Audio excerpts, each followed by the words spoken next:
Olá, hoje eu vou tentar provar que essa expressão aqui é verdadeira através de uma árvore de recursão, tá certo? Primeiro vamos a algumas definições. Essa aqui é a expressão que a gente vai tentar provar ser de complexidade θn3, n ao cubo, ok? Bem, a gente precisa entender essa notação. No nosso contexto, como nós vamos utilizar uma prova através de um grafo de recursão, a gente vai dizer o seguinte, que esse Cn ao cubo vai ser o valor do nosso nó base, tá certo? Esse 3 vai dizer quantas ramificações terão a partir do nó base. E esse n ao cubo vai nos dizer qual o valor dos nós imediatamente derivados do nó base, tá certo? Quando a gente desenhar o grafo, isso vai ficar mais evidente. Bem, agora vamos desenhar o grafo. A gente vai guardar, além do grafo em si, mais duas informações que serão importantes. A gente vai guardar a soma por nível desse grafo e o nível em si do grafo. Então, a coisa vai funcionar da seguinte forma. Primeiro, a gente vai ter o nó base, como eu falei anteriormente, que vai ser esse C n ao cubo. Depois, a gente vai ter as ramificações dele, que no caso vai ser Cn ao cubo sobre 3, tá? Elevado a 1, porque I é 1. Se a gente extrapolar isso, a gente vai perceber algumas coisas interessantes.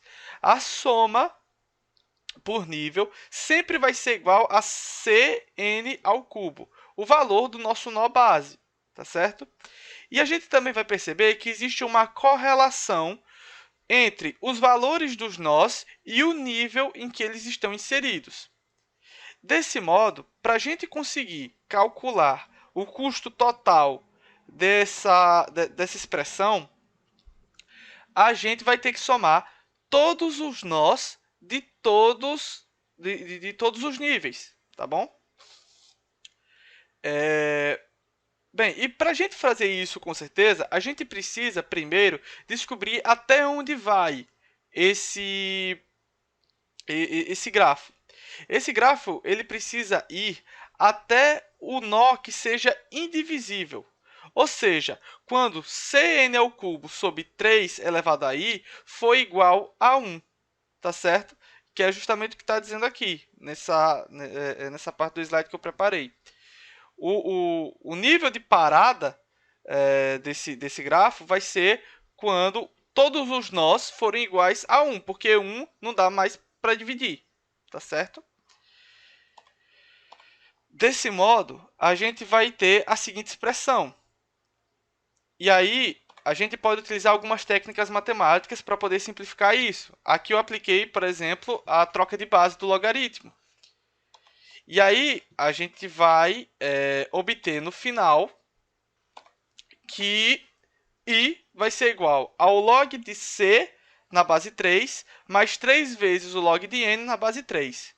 Isso é o nível de parada. Quer dizer que toda a nossa aplicação, toda a nossa expressão, ela vai do nível 0, do I0, até esse I. Assim sendo, a gente consegue representar toda essa grande soma através de uma expressão algébrica, que é essa.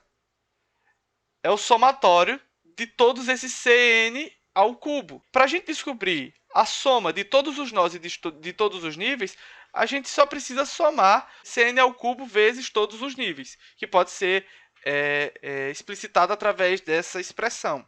A gente pode simplificar essa função de uma maneira ainda melhor, tá certo? Se a gente simplificar ela, a gente coloca esse n ao cubo fora, nós vamos perceber que a gente vai ter algo assim.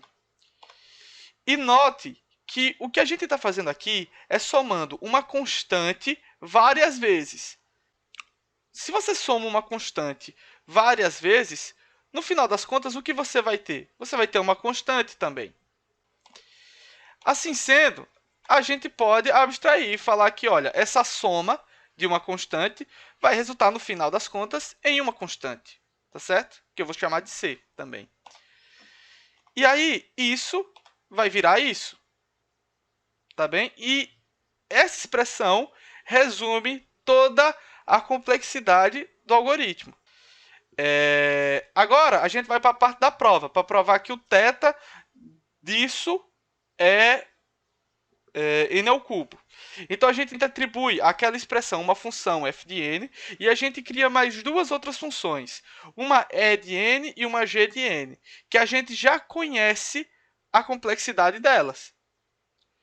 Desse modo, a gente delimita ela. E a gente vai perceber na prática que elas, no fim das contas, são a mesma coisa. Desse modo, a gente pode garantir que f de n é igual a θ de n ao cubo. Ou a gente pode dizer que toda expressão primitiva é igual a θ de n ao cubo. Muito obrigado pela atenção. E essa aqui é uma foto de quando eu fiz isso no papel.